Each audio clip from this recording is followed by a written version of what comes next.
नमस्कार बच्चों, एडुविला point channel में आप सभी का स्वागत है। बच्चों, हम जानते हैं कि हमारी पढ़ाई के बाद फिर असेसमेंट की वर्कशीट आती है, आकलन आता है कि हमने क्या पढ़ा, क्या जाना। तो आज हमारे सामने असेसमेंट की आकलन कार्यपत्रक है 4। तो चलिए हम लोग देखते हैं कि इसमें हमें क्या करना है। इसमें कुछ स्रोत आधारित प्रश्न दिए गए हैं कि नीचे दिए गए स्रोत को ध्यानपूर्वक पढ़िए और दिए गए प्रश्न संख्या 1 से 4 के सही उत्तर वाले विकल्प के गोले को पेंसिल से काला कीजिए। तो यहाँ इस स्रोत से आपको 4 प्रश्नों के उत्तर देने हैं और उसके बाद यहाँ 2 अंक वाले 3 प्रश्न हैं और उसके बाद 3 अंक वाले 2 प्रश्न हैं, फिर 4 अंक वाला 1 प्रश्न है। तो इस तरह से कुल आपको 6 4 10 6 16 और 4 20 अंक के प्रश्नों के उत्तर देने हैं। अधिकतम अंक 20 है। कक्षा 8 SST आकलन कार्यपत्रक संख्या 4। तो हम लोग स्रोत पढ़ते हैं। स्रोत क्या है? वन हमारी संपदा है। वनों से हमें बहुत चीज मिलता है, लकड़ी, पेड़ पौधे और भी बहुत सारे फल फूल मिलते हैं।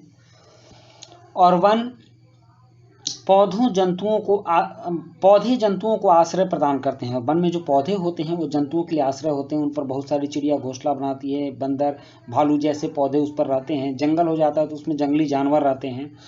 और साथ ही पारितंत्र को भी अनुरक्षित रहते हैं। पारितंत्र का मतलब होता है एक जीव के चारों ओर जो जैवीय वातावरण होता है, जैवीय या अजैवीय दोनों जो वातावरण होता है उसको पारितंत्र बोलते हैं।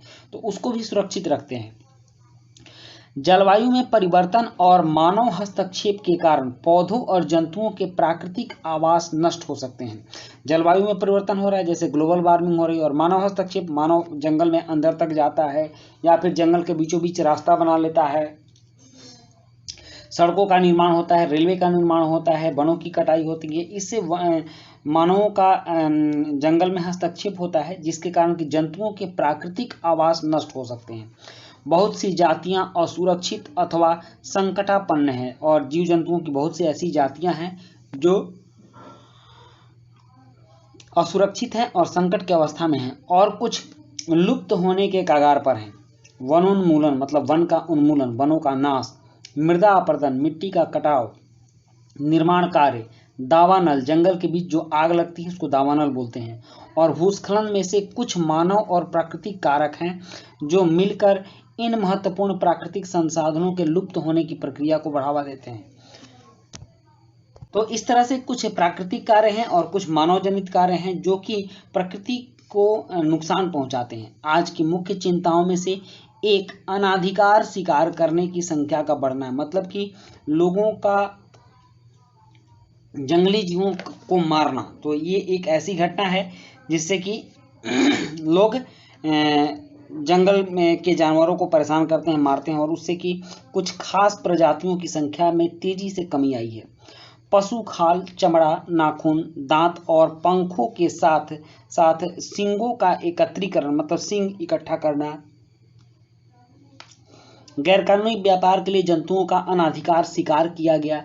इनमें से कुछ जंतु जैसे चीता, शेर, हाथी, ब्लैक बक, मगरमच्छ, दरियाई घोड़ा और हिम तेंदुआ, शुतुरमुर्ग और मोर हैं जिनका बहुतायत मात्रा में शिकार किया जाता है और ये विलुप्तीकरण के कगार पर है। इनकी संख्या घटती जा रही है। अब इस स्रोत पर आधारित कुछ प्रश्न हैं। प्रश्न है पहला कि पौधों और जंतुओं के प्राकृतिक आवास नष्ट होने का कारण क्या है? तो जलवायु में परिवर्तन और मानवीय हस्तक्षेप, मतलब दोनों है। तो दोनों है तो हम इसका आंसर सी लगाएंगे, ए और बी दोनों। उसके बाद प्रश्न 2 है कि वन्य जीवों की कम होती संख्या का एक मुख्य कारण है। क्या कारण है? मुख्य कारण वन्य जीवों की कम होती, प्राणी उद्यान का निर्माण ये नहीं हो सकता है, जंगल क्षेत्रों का बढ़ना ये भी नहीं हो सकता है, अनाधिकार शिकार, इसका आंसर सी होगा। वन्य जीवों की कम होती संख्या का एक प्रमुख कारण है अनाधिकार शिकार। उसके बाद है प्रश्न 3 कि वन्य जीवों के शिकार का प्रमुख कारण क्या है? तो खाल के लिए लोग शिकार करते हैं, सींगों का एकत्रीकरण के लिए जानवरों के सींग इकट्ठा करते हैं, दांत के लिए करते हैं। ये सब इंटरनेशनल मार्केट में काफ़ी महंगे दामों पर बिकता है, इसलिए लोग इसका तस्करी करते हैं मार करके। तो इसका मतलब उपरोक्त सभी। तो इसका आंसर डी होगा, उपरोक्त सभी। और चौथा प्रश्न है कि निम्नलिखित में से क्या प्राकृतिक संसाधनों के लुप्त होने के प्रमुख मानवीय कारणों में से नहीं है? मतलब ऐसा मानवीय कारण नहीं होना चाहिए जो कि प्राकृतिक संसाधन का इसकी वजह से लुप्त हो रहा है। तो शिकार मानवीय कारण है, निर्माण कार्य मानवीय कारण है, वनोन्मूलन मानवीय कारण है और भूस्खलन यह मानवीय कारण नहीं है। तो इसका आंसर डी होगा। अब है प्रश्न 5, 6, 7, 8, 9, 10। ये सब्जेक्टिव प्रश्न हैं और इनके उत्तर के लिए हम चलेंगे आंसर शीट पर। प्रश्न 5 है कि भूमि के कोई दो उपयोग लिखिए। तो इसका उत्तर है कि भूमि के दो उपयोग निम्नलिखित हैं, कृषि और मकान निर्माण। उसके बाद है प्रश्न 6 कि पारितंत्र से आप क्या समझते हैं? भारत में प्रति व्यक्ति जल की उपलब्धता कम क्यों हो रही? तो इसका उत्तर है पारितंत्र पौधे, जानवर और सूक्ष्म जीव अपने अजैव वातावरण से क्रिया कर जैविक वातावरण का निर्माण करते हैं, उसे पारितंत्र कहते हैं। भारत में अत्यधिक दोहन के कारण प्रति व्यक्ति जल की उपलब्धता कम होती जा रही है। और प्रश्न 7 है कि वन्य जीवों के संरक्षण के किन्हीं दो उपायों को लिखिए। तो वन्य जीवों के संरक्षण के दो उपाय, गैरकानूनी व्यापार के लिए जंतुओं के अनाधिकार शिकार पर रोक लगाया जाना और दूसरा है वन्य जीव अभयारण्य बनाना। और प्रश्न 8 है कि मृदा निर्माण के लिए उत्तरदायी किन्हीं तीन कारकों का वर्णन कीजिए। तो उत्तर, मृदा निर्माण के लिए उत्तरदायी तीन कारक निम्न है।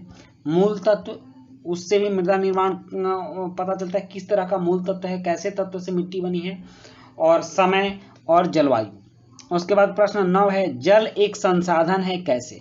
जल का उपयोग मानव विभिन्न रूपों में करते हैं, बिना जल के मानव की जिंदगी असंभव है। क्योंकि जल मानव के उपयोग में आता है, इसलिए जल एक संसाधन है। प्रश्न 10 मृदा संरक्षण के किन्हीं चार उपायों का संक्षेप में वर्णन कीजिए। तो मृदा संरक्षण के चार उपाय निम्नलिखित हैं। कौन कौन? अतिचारण पर रोक लगाया जाना, पहाड़ी क्षेत्रों पर समुच्च जुताई, वनारोपण करना और ढाल युक्त भूमि पर रोधिका निर्माण। तो इस तरह से हम लोगों ने इनकी आंसर कर लिए और आपकी ये वर्कशीट कंप्लीट हो चुकी है। तो वीडियो अच्छी लगी तो लाइक, सब्सक्राइब, कमेंट जरूर कीजिएगा। मिलते हैं नेक्स्ट वीडियो में। Thank you.